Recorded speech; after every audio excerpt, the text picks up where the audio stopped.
Et on va s'offrir un moment de répit, une parenthèse de beauté, loin, très loin des problèmes du monde. Notre Zoom nous emmène aujourd'hui dans les Alpes italiennes, sur les routes du Valmera. Là-bas, les habitants se targuent d'avoir le plus beau ciel d'Europe. Autrefois, il leur donnait même l'impression d'être un peu plus proche de Dieu. Gaël Charnet et Quincy Russell. La Dolce Vita existerait-elle au bout de cette route de montagne ? Plongée dans la brume, où l'on peine à se croiser. Ça passe pas là. Vous êtes sûr que ça passe? C'est étroit, mais on a l'habitude. Où paraît-il des trésors se cachent derrière les nuages.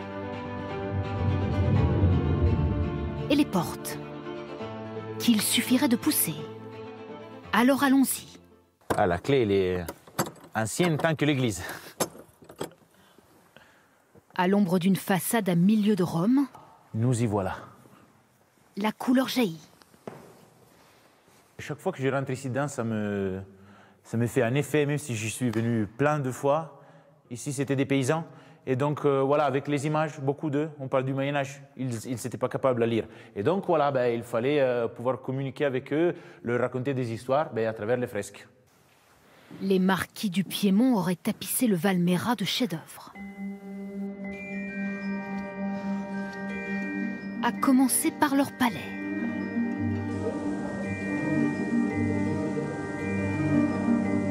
La maison Roccolo a tout l'air d'un château hanté. Et l'on ne croit pas si bien dire.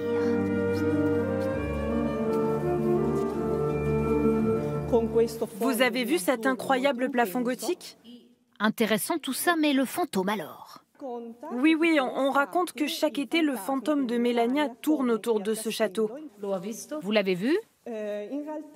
Pas vraiment, mais un jour, j'ai vu des lumières s'allumer et s'éteindre brusquement, sans raison.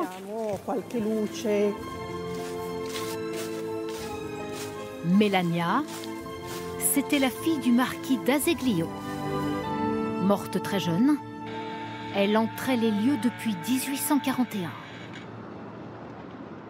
Et si l'on croit aux apparitions, on peut pourquoi pas se voir nager dans un océan blanc. Prendre le village d'Elva pour un phare ancré à 1600 mètres. Une simple chapelle pour un bijou. Bonjour, je suis le maire. Bienvenue dans notre petit coin de paradis. Je vous fais visiter, mais avant, je vous offre le café. Vous avez vu, il y a des fresques partout ici. Elles protègent le village. À vous. Un café fort à l'italienne. Pour vivre ici, parmi les montagnes, on n'a jamais manqué d'idées. Comme cet étonnant commerce, qui fut célèbre dans toute l'Europe. Tous les habitants se coupaient les cheveux et on en faisait des perruques. Des perruques que la haute société s'arrachait. Et à la tête de cet artisanat, les femmes. Regardez comme elles étaient fières de montrer leur travail. Et pour vendre dans toute l'Europe, elles devaient maîtriser plusieurs langues, ce qui était incroyable pour l'époque. Ils avaient de l'idée, de l'ingéniosité pour pouvoir créer une activité qui allait se développer et après créer une petite richesse dans vraiment un petit village perdu. Donc on ne s'attend pas à ça ici. Et on s'attend encore moins au projet de Monsieur le maire. Ici, on va faire une école du goût. Ici, un musée d'art sacré. Et là, ce sera bientôt un observatoire astronomique. Disons-le, les millions d'euros de subventions européennes l'ont un peu aidé.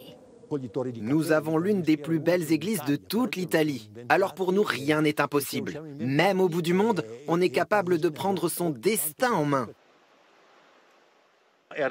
Au revoir, à la prochaine. Ciao, ciao, ciao, ciao, ciao. Nous avons maintenant rendez-vous dans une auberge. Mais comme il y a de quoi se perdre, encore faut-il la trouver. Demandons notre chemin. Buongiorno. Vous avez besoin de quelque chose? J'ai tout ce qu'il vous faut. Vraiment tout. Dans son épicerie-bar, on a pris la Patronomo. Vous avez des chaussettes? Bien sûr. Une horloge? Laissez-moi une seconde. Évidemment. Et une bouillotte? Il y en a dans les recoins. Je suis sûre qu'il m'en reste une. Ah, voilà. Je suis même aussi la gardienne des clés. J'ai celle de tous les habitants. Ils m'appellent quand il y a un problème. Au revoir. Au revoir. Continuez à monter et vous serez à l'auberge. Et nous y voilà enfin. À l'auberge de Cersogno, où l'on regarde les sommets comme on regarderait un tableau. On vit avec la montagne. On a toujours la montagne devant. Et je sais qu'elle est là et elle nous protège. Un cadeau, un grand cadeau. C'est bien le travail, oui. L'amour. On se dispute, mais ça va. L'amour. L'amour. Ma femme, elle a toujours raison. Venez avec nous, on va faire des ravioles. La cuisine chez les Giuliano, c'est une affaire de famille, tout comme la langue. Vuoi fare des ravioles in casa? La diamingio ou sempre? C'est pas de l'italien.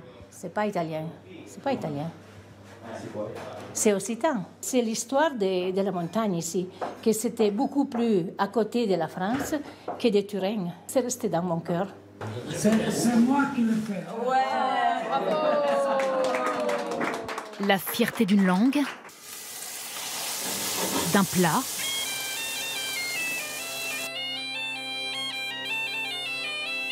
et d'une musique occitane. Symbole d'une vallée coincée entre la France et l'Italie,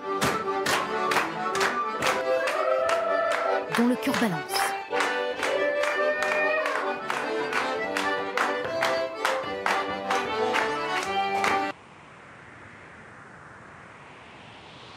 Et il y a des terres plus reculées encore, que nous avons voulu atteindre. Et une ferme.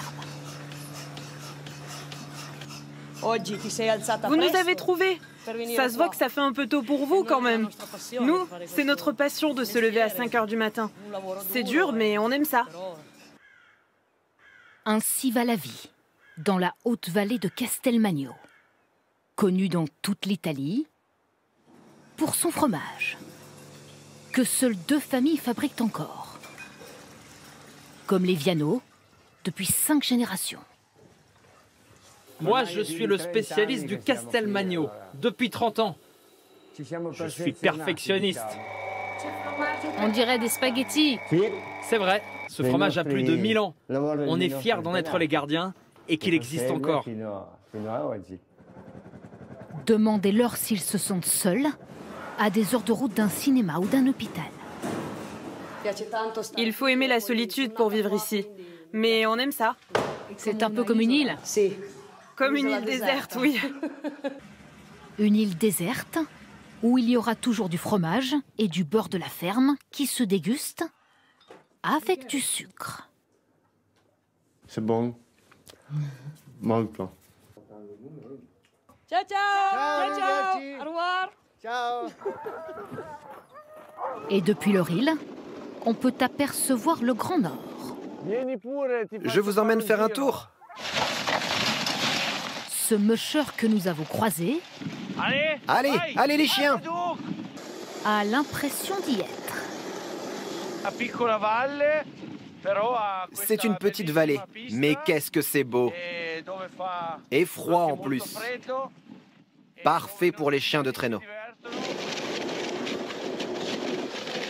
Il faut absolument que vous montiez au monastère. Je ne peux pas vous emmener, c'est trop haut, mais faut pas rater ça. À 1800 mètres, dans les limbes, une nouvelle porte s'ouvre. Celle du paradis, peut-être.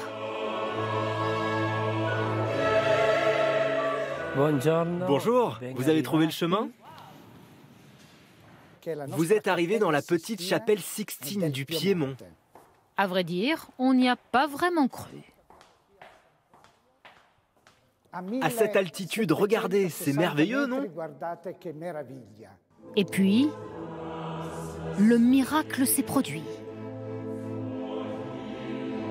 Michel-Ange a peint la chapelle Sixtine 2 ans avant celle-ci. Des fresques que l'on ne doit pas au maître de la Renaissance, mais à un certain Bottoneri, qui voulait que chaque montagnard ait droit aux honneurs d'un pape. Orienta i nostri passi verso il regno dei cieli. Viva! Alléluia! Alléluia! Revenez quand il y a du soleil, c'est merveilleux. On a aussi le ciel le plus beau de toute l'Europe. È uno dei cieli più bui di tutta l'Europa.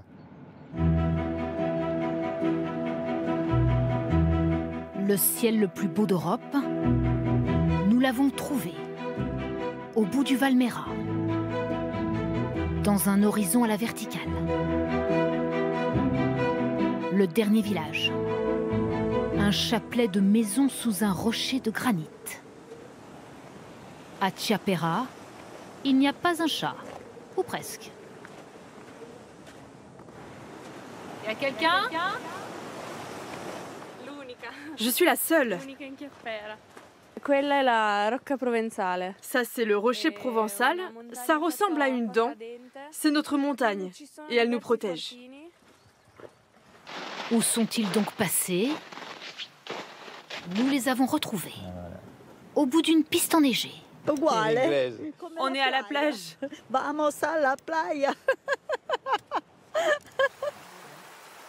Relax. Relax. On est d'ailleurs bien mieux sur la neige qu'à la plage. Le regard tourné vers le dieu montagne. Ou ski au pied.